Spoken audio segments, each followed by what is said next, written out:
Welcome to special analysis. నేను రమా మండవ. ఈరోజు అనాలిసిస్లో భాగంగా మనం తీసుకోబోతున్న టాపిక్ ఏంటంటే, ప్రత్యేకించి ఈ రోజున రాజమండ్రి ఎంపీగా ఉన్న మార్గాని భరత్ విషయంలో జగన్మోహన్ రెడ్డి ఒక సంచలన నిర్ణయం తీసుకున్నారు. సో ఆయన్ని తీసుకెళ్లి మార్గాని భరత్ను రాజమండ్రి అర్బన్ నుంచి జగన్మోహన్ రెడ్డి పోటీ చేయించబోతున్నారు.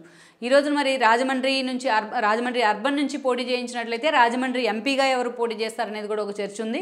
బట్ ఈ విషయానికి సంబంధించి జగన్మోహన్ రెడ్డి పలు రకాలుగా వర్కౌట్ చేస్తూ ఉన్నారు. పలువురు పేర్లు కూడా ఇక్కడ తెర మీదకి తీసుకొస్తూ ఉన్నారు. రాజమండ్రి నుంచి ఎవరిని ఎంపీగా నిలబెట్టాలని అనే అంశానికి సంబంధించి పలువురు పేర్లు అయితే అక్కడ తెర మీదకి వస్తూ ఉన్నాయి.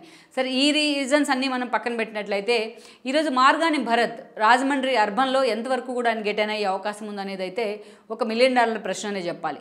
మనం చూసినట్లయితే ఆయన రాజకీయాల్లోకి రాకముందు ఒక నటుడుగా అటు సినిమాల్లో కూడా పేరు తెచ్చుకోవడం జరిగింది మార్గాని భరత్. ఆయన అటు జగన్మోహన్ రెడ్డి వైపు 2019 ఎన్నికల కంటే మొగ్గు చూపారు. అటు జగన్మోహన్ రెడ్డితోని వైఎస్ఆర్సీపీతోని ఉన్న సాన్నిహిత్యం కారణంగా చిన్నవాడైన భరత్కి ఆ రోజు జగన్మోహన్ రెడ్డి ఎంపీ అవకాశం ఇవ్వడం జరిగింది. సో ఈ రకంగా ఆయన రాజమండ్రి నుంచి ఎంపీగా పోటీ చేస్తున్నారు.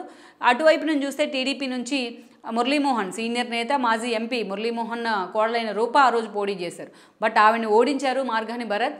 రాష్ట్ర వ్యాప్తంగా ఉన్న జగన్మోహన్ రెడ్డి ఒక్క ఛాన్స్ వేవ్ కావచ్చు, వైసీపీకి ఉన్న ఒక మైలేజ్ కావచ్చు, ఆ రోజు ఈజీగా మార్గాని భరత్ ఎంపీగా గెలవడం జరిగింది రాజమండ్రి నుంచి. అయితే గత 4.5 ఏళ్ల కాలంలో పార్లమెంటులో రాష్ట్రానికి సంబంధించిన సమస్యలను ఏమైనా వినిపించారా మార్గాని భరత్ అనే అంశాన్ని మనం పక్కన పెడితే అంతకంటే ఎక్కువగా అనేకసార్లు ఆయన కాంట్రవర్సీలో ఉంటూ వచ్చారు. ఒక అమరావతి రైతుల పాదయాత్రను అడ్డుకోవడం మొదలు అనేక అంశాల్లో మార్గాని భరత్ అటు జక్కంపూడి రాజాతో ఉన్న ఒక విభేదాల కారణంగా కావచ్చు, సొంత పార్టీలోనే ఒక ఆధిపత్య పోరు కావచ్చు, ఇలా అనేక సార్లు మార్గాని భరత్ వార్తల్లోకి ఎక్కుతూ వచ్చారు. సో అలాంటి సిచ్యువేషన్లో తనకి టికెట్ ఉండదు అనేది ఎప్పటి నుంచో నడుస్తున్న ప్రచారం.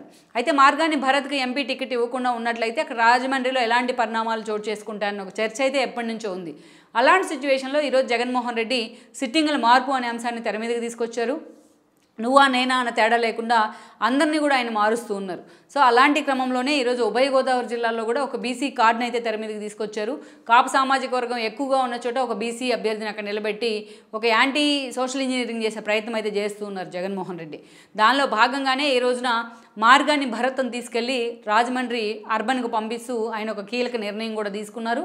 ఈరోజు చూసినట్లయితే రాజమండ్రి అర్బన్ నుంచి ఆదిరెడ్డి భవానీ అక్కడ ఎమ్మెల్యేగా ఉన్నారు. ఆవిడ ఎవరో కాదు, మాజీ కేంద్ర మంత్రి ఎంపీ శ్రీకాకుళం మాజీ ఎంపీ అయిన ఎర్రంనాయుడి కూతురే. అండ్ దాని ప్రజెంట్ సిట్టింగ్ శ్రీకాకుళం ఎంపీగా ఉన్న రామ్మోహన్ నాయుడు వాళ్ళ సిస్టరే ఆవిడ. సో అలా ఆమె ఆదిరెడ్డి అప్పారావు ఇంటి కోడలుగా వెళ్ళడం జరిగింది. ఆదిరెడ్డి వాసుకి భార్య ఆవిడ. సో ఆదిరెడ్డి భవానీ గత ఎన్నికల్లో టీడీపీ నుంచి గెలిచి ఆమె ఎమ్మెల్యే అయింది. సో ప్రజెంట్ అర్బన్ నుంచి రాజమండ్రి అర్బన్ నుంచి ఆమె ఎమ్మెల్యేగా కొనసాగుతూ వస్తున్నారు. రాజమండ్రి రూరల్ నుంచి గోరెంట్ల బుచ్చయ్య చౌదరి ఉన్నారు. ఈ రోజున రూరల్కు చనిపోయిన రామచంద్రాపురం ఎమ్మెల్యేగా మంత్రిగా ఉన్న ఏదైతే వేణుగోపాలను తీసుకెళ్లి ఈరోజు రాజమండ్రి రూరల్కు నియమించారు జగన్మోహన్ రెడ్డి ఇన్ఛార్జిగా. ఆయనకే టికెట్ అనౌన్స్ చేశారు. వేరేజ్ అర్బన్ విషయానికి వచ్చినట్లయితే భరత్కి అనౌన్స్ చేస్తున్నారు. అయితే వచ్చే ఎన్నికల్లో టీడీపీ నుంచి భవానీ ప్లేస్లో ఆమె భర్త అయిన ఆదిరెడ్డి వాసుకి ఆ టికెట్ ఇస్తారనే ప్రచారం ఉంది. వాసు లోకేష్ పాదయాత్ర మొదలుకొని ఏదైతే చంద్రబాబు నాయుడు మొన్న అరెస్ట్ అయ్యి జైల్లో ఉన్న అన్ని రోజులు కూడా ప్రతి ఇష్యూలో వాసు ఇన్వాల్వ్ అవుతూ ఉన్నారు. పార్టీ తరఫున ఫైట్ చేస్తూ ఉన్నారు. ప్రతినిత్యం ఏదో ఒక ఇష్యూతో వార్తల్లో ఉంటూ వచ్చారు. అందుకే ఈసారి ఆదిరెడ్డి భవానీకి కాకుండా ఆదిరెడ్డి వాసుకి టికెట్ ఇవ్వాలని కూడా చంద్రబాబు నిర్ణయించారు. బట్ ఇప్పటికైతే అఫిషియల్ అనౌన్స్మెంట్ రాకపోయినప్పటికీ బట్ అర్బన్ టికెట్ మాత్రం ఆదిరెడ్డి వాసు వైపే మొగ్గు చూపుతూ ఉన్నారు ఈరోజు చంద్రబాబు నాయుడు. గోరెంట్ల బుచ్చయ్య చౌదరికి ఎలాగో ఆ టికెట్ లేదు, జనసేన ఖాతాలోకి కందులు దుర్గేష్కి వెళ్తుందన్న సమాచారం అయితే ఉంది. అలాంటి సిచ్యువేషన్లో తన పాత సీట్ అయిన అర్బన్కి వచ్చేందుకు బుచ్చయ్య చౌదరి చాలా సీరియస్గా ఎఫర్ట్ పెడుతున్నా ఈరోజు ఆదిరెడ్డి వాసుని కానీ భవానీని కాదు నా టికెట్ బుచ్చయ్య చౌదరికి ఇచ్చే పరిస్థితి లేదు. అలాంటి సిచ్యువేషన్లో బుచ్చయ్య చౌదరికి ప్రత్యేక హామీ అయితే ఇస్తూ ఉన్నారు. సో అలాంటి అర్బన్లో ఈ రోజున టీడీపీ నుంచి ఆదిరెడ్డి ఫ్యామిలీ అంటే ఆదిరెడ్డి వాసు కానీ భవానీ కానీ పోటీ చేసిన పరిస్థితుల్లో ఈరోజు మార్గాని భరత్ని అక్కడి నుంచి జగన్మోహన్ రెడ్డి బరిలో దించబోతూ ఉన్నారు. మరి ఇలాంటి సిచ్యువేషన్లో మార్గాని భరత్ ఎంతవరకు కూడా ఎలాగైనా ఈసారి ఎమ్మెల్యేగా గెలిస్తే జగన్మోహన్ రెడ్డి క్యాబినెట్లో మంత్రి కావచ్చు అని ఆలోచన చేస్తున్నారు, ఈవెన్ వైసీపీ అధికారంలోకి వచ్చినట్లయితే. సో అలాంటి సిచ్యువేషన్లోనే మార్గాని భరత్ కూడా జగన్మోహన్ రెడ్డి చేసిన కన్విన్స్కి ఒప్పుకొని ఆయన ఎమ్మెల్యేగా పోటీ చేసేందుకు సిద్ధమయ్యారని చర్చ ఉంది. అయితే ఈరోజు ఆయన ఎమ్మెల్యేగా వెళ్ళడం ఈజీనే కానీ అక్కడ ఆదిరెడ్డి ఫ్యామిలీకి ఎంతవరకు చెక్ పెడతారు, ఒక సాలిడ్ ఇమేజ్ ఉన్న ఆదిరెడ్డి భవానీని కానీ వాసుని కానీ ఆయన ఎంతవరకు ఢీ కొట్టగలరు అనేది అయితే ఒక చర్చ.